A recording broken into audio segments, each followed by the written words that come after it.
ಪುಕ್ಸಟೆ ಮಾತು ವಿಜೇಂದ್ರನ ಮಾತು ನಾನು ಬೆಲೆ ಕೊಡಲ್ಲ. ರಾಜ್ಯ ಅಧ್ಯಕ್ಷನಾಗಿ ಆಗೋದಕ್ಕೆ ನಿನಗೆ ಏನು ಯೋಗ್ಯತೆ ಇದೆ ಅಂತ ನಾನು ಕೇಳೋಕ್ಕೆ ಇಷ್ಟಪಡ್ತೇನೆ.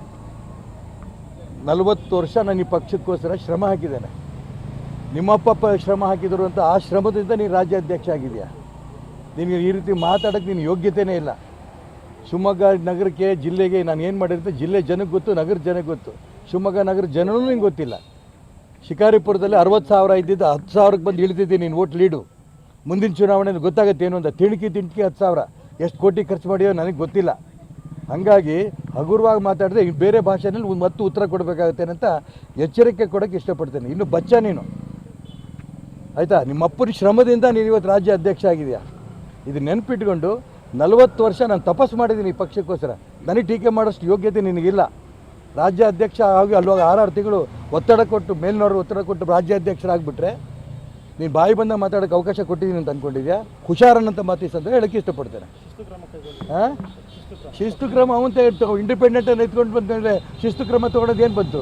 ಈ ಪಾರ್ಟಿಯಿಂದ ಹೊರಗೆ ಬಂದೇ ಆಯ್ತು ಅರ್ಥ. ನಾನು ಇಂಡಿಪೆಂಡೆಂಟ್ ನಿಂತಿದೆ ಅಂತ ಅದರ ಅರ್ಥವೂ ಅವನಿಗೆ ಗೊತ್ತಿಲ್ಲ.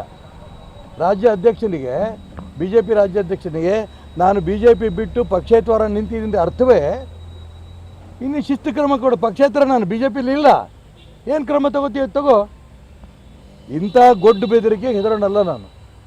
ಅದಕ್ಕೋಸ್ಕರ ನಾನು ಹೇಳೋಕ್ಕೆ ಇಷ್ಟಪಡ್ತೇನೆ.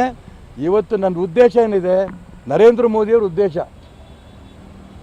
ಅಲ್ಲಿ ಕುಟುಂಬ ರಾಜಕಾರಣ ಕೇಂದ್ರದಲ್ಲಿ ಸೋನಿಯಾ ಗಾಂಧಿ, ರಾಹುಲ್ ಗಾಂಧಿ ಇದೆ, ಅದ್ರ ವಿರುದ್ಧವಾಗಿ ನಾನು ಪ್ರಯತ್ನ ಮಾಡ್ತೀನಿ ಅಂತ ಮೋದಿ ಹೇಳ್ತಿರ್ಬೇಕಾದ್ರೆ ಇಲ್ಲಿ ಅಪ್ಪ ಮಕ್ಕಳಿಂದ ಈ ಪಕ್ಷವನ್ನು ಹೊರಗೆ ತರೋದಕ್ಕೋಸ್ಕರ ನಾನು ಮಾಡ್ತಿರೋ ಪ್ರಯತ್ನ. ನೀನೇ ರಾಜೀನಾಮೆ ಕೊಡಬೇಕು ಅಧ್ಯಕ್ಷ ಸ್ಥಾನಕ್ಕೆ. ನೀನು, ನಿಮ್ಮ ಅಣ್ಣ MP, ನಿಮ್ಮಪ್ಪ ಕೇಂದ್ರ ಚುನಾವಣಾ ಸಮಿತಿ ಸದಸ್ಯ, ಇನ್ಯಾರು ಉಳಿದಿರ ಎಲ್ಲರೂ ಮಾಡ್ಕೊಂಬಿಡಿ. ನಿಮ್ಮ ಕುಟುಂಬಕ್ಕೋಸ್ಕರ ಇರುತ್ತಾನೆ BJP. ಸಾವಿರಾರು ಜನ, ಲಕ್ಷಾಂತರ ಜನ ರಕ್ತವನ್ನು ಬೆವರು ರೂಪದಲ್ಲಿ ಸುರಿಸಿ ಪಾರ್ಟಿ ಕಟ್ಟಿದ್ದಾರೆ. ನಿನ್ನ ಕೊಡುಗೆ ಏನು? ಹುಷಾರ ಮಾತಾಡಿ ಇನ್ನೊಂದು ಸರಿ. ನಿಜ, ಇಂಥ ಮಾತಾಡ್ತಾ ಹೋಗು ನೀನು. ರಾಜ್ಯ ಅಧ್ಯಕ್ಷನಾಗಿ ಹಿಂಗೆ ಮಾಡ್ತಾ ಹೋಗು, ರಾಘವೇಂದ್ರ ಓಟ್ ಜಾಸ್ತಿ ಬಿಡ್ತಾವೆ. ಶಿಕಾರಿಪುರಕ್ಕೆ ಹೋಗಿ ನೋಡ್ಕೊಂಬ. ಪ್ರತಿ ಹಳ್ಳಿನಲ್ಲಿ ನಿಮ್ಗೆ ಎಷ್ಟು ಸೊಕ್ಕಿದೆ, ನಿಮ್ಮ ವಿರುದ್ಧ ಎಷ್ಟು ಆಕ್ರೋಶ ಇದೆ. ಲಿಂಗಾಯತರಾದಿ ಎಲ್ಲರೂ ನಿಮ್ಮನ್ನು ಬೈತಾ ಇದ್ದಾರೆ. ನಿಮಗೆ ಗೊತ್ತಿಲ್ಲ, ದುಡ್ಡಿಂದ ಮೊನ್ನೆ ಈ ಚುನಾವಣೆ ಗೆದ್ದಿದೆ ಅಂತ ಜನ ಮಾತಾಡ್ತಿದ್ದಾರೆ. ಈ ಚುನಾವಣೆ ದುಡ್ಡು ನಡೆಯಲ್ಲ. ಜನ ನನ್ನ ಜೊತೆಗಿದ್ದಾರೆ. ಶಿಕಾರಿಪುರದಲ್ಲಿ ಇವರ ಅಪ್ಪ ಮಕ್ಕಳ ಶಿಕಾರಿ ನಾನು ಮಾಡ್ತೀನಿ, ಬಿಡೋದಿಲ್ಲ ಈ ಸರಿ. ಜಿಲ್ಲೆಯ ನ್ಯಾಯಾಲಯಕ್ಕೆ ಬಂದಿದ್ದೆ. ನ್ಯಾಯಾಲಯದಿಂದ ಬಂದು ಎಲ್ಲ ವಕೀಲರ ಹತ್ರ ನಾನು ಪಕ್ಷೇತರ ಅಭ್ಯರ್ಥಿಯಾಗಿ ಲೋಕಸಭೆ ಸ್ಪರ್ಧೆ ಮಾಡಿದ್ದೇನೆ, ನಿಮ್ಮ ಬೆಂಬಲ ಕೊಡಬೇಕು ಅಂತ ಕೇಳಿದಾಗ ಆ ಎಲ್ಲ ವಕೀಲರು ಒಂದೇ ಮಾತಲ್ಲಿ ಹೇಳ್ತಾರೆ, ನೀವು ನಿಂತಿರೋಂಥ ಉದ್ದೇಶ ಸರಿ ಇದೆ, ನಾವು ಖಂಡಿತ ನಿಮಗೆ ಬೆಂಬಲ ಕೊಟ್ಟು ಗೆಲ್ಲಿಸ್ತೀವಿ ಅಂತ ವಕೀಲರುಗಳು ಹೇಳಿದಾಗ ನಿಜಕ್ಕೂ ತುಂಬ ಸಂತೋಷ ಆಯಿತು. ಇವತ್ತು ವಕೀಲರು ಭೇಟಿ ಮಾಡಿದ್ದೇನೆ.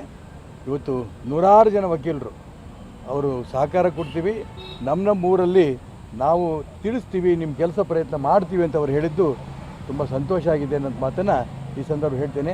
ಈ ರೀತಿ ಡಾಕ್ಟ್ರುಗಳನ್ನ, ಇಂಜಿನಿಯರ್ಗಳನ್ನ ಎಲ್ಲರೂ ಭೇಟಿ ಮಾಡ್ತೇನೆ. ಗ್ರಾಮೀಣ ಪ್ರದೇಶದಲ್ಲಿಂಥ ರೈತರ ಮಕ್ಕಳು, ಹೆಣ್ಮಕ್ಳು ಎಲ್ಲರೂ ಕೂಡ ಭೇಟಿ ಮಾಡ್ತೇನೆ.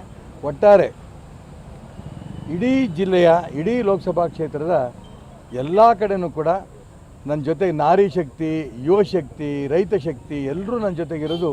ಖಂಡಿತ ನಿಮ್ಮನ್ನು ಗೆಲ್ಲಿಸ್ತೇವೆ ಅನ್ನೋಂಥ ಮಾತು ಹೇಳ್ತಾರೆ. ತುಂಬ ಸಂತೋಷ ಆಗಿದೆ. ಸರ್, ವಿಜೇಂದ್ರ ಅವರು ನಿನ್ನೆ ಒಂದು ಮಾತು ಹೇಳಿದ್ದಾರೆ ಸರ್, ಅಂದರೆ ಪುಕ್ಷಟೆ ಮಾತುಗಳಿಗೆಲ್ಲ ನಾನು ಬೆಲೆ ಕೊಡಲ್ಲ.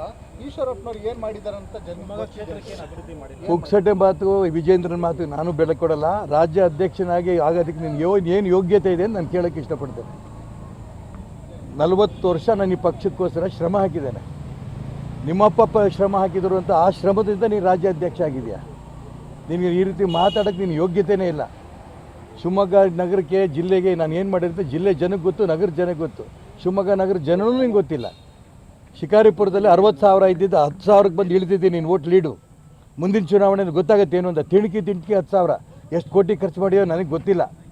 ಹಾಗಾಗಿ ಹಗುರವಾಗಿ ಮಾತಾಡಿದ್ರೆ ಬೇರೆ ಭಾಷೆಯಲ್ಲಿ ಮತ್ತೆ ಉತ್ತರ ಕೊಡಬೇಕಾಗುತ್ತೇನೆ ಅಂತ ಎಚ್ಚರಿಕೆ ಕೊಡೋಕ್ಕೆ ಇಷ್ಟಪಡ್ತೇನೆ. ಇನ್ನು ಬಚ್ಚ ನೀನು, ಆಯಿತಾ? ನಿಮ್ಮ ಅಪ್ಪನ ಶ್ರಮದಿಂದ ನೀನು ಇವತ್ತು ರಾಜ್ಯ ಅಧ್ಯಕ್ಷ ಆಗಿದೆಯಾ? ಇದು ನೆನಪಿಟ್ಕೊಂಡು 40 ವರ್ಷ ನಾನು ತಪಸ್ಸು ಮಾಡಿದ್ದೀನಿ ಈ ಪಕ್ಷಕ್ಕೋಸ್ಕರ. ನನಗೆ ಟೀಕೆ ಮಾಡೋಷ್ಟು ಯೋಗ್ಯತೆ ನಿನಗಿಲ್ಲ. ರಾಜ್ಯ ಅಧ್ಯಕ್ಷ ಆಗಿ ಅಲ್ವಾಗ 6 ತಿಂಗಳು ಒತ್ತಡ ಕೊಟ್ಟು ಮೇಲ್ನವರು ಒತ್ತಡ ಕೊಟ್ಟು ರಾಜ್ಯಾಧ್ಯಕ್ಷರಾಗ್ಬಿಟ್ರೆ ನೀನು ಬಾಯಿ ಬಂದ ಮಾತಾಡೋಕ್ಕೆ ಅವಕಾಶ ಕೊಟ್ಟಿದ್ದೀನಿ ಅಂತ ಅಂದ್ಕೊಂಡಿದ್ಯಾ? ಹುಷಾರನ್ನಂತ ಮಾತಿಸಂದ್ರೆ ಹೇಳೋಕ್ಕೆ ಇಷ್ಟಪಡ್ತೇನೆ. ಹಾಂ, ಶಿಸ್ತು ಕ್ರಮ ಅವಂತೆ ಇಂಡಿಪೆಂಡೆಂಟನ್ನು ಎತ್ಕೊಂಡು ಬಂದರೆ ಶಿಸ್ತು ಕ್ರಮ ತೊಗೊಳೋದು ಏನು ಬಂತು? ಈ ಪಾರ್ಟಿಯಿಂದ ಹೊರಗೆ ಬಂದೇ ಆಯ್ತು ಅರ್ಥ. ನಾನು ಇಂಡಿಪೆಂಡೆಂಟ್ ನಿಂತಿದೆ ಅಂತ ಅದರ ಅರ್ಥವೂ ಅವನಿಗೆ ಗೊತ್ತಿಲ್ಲ.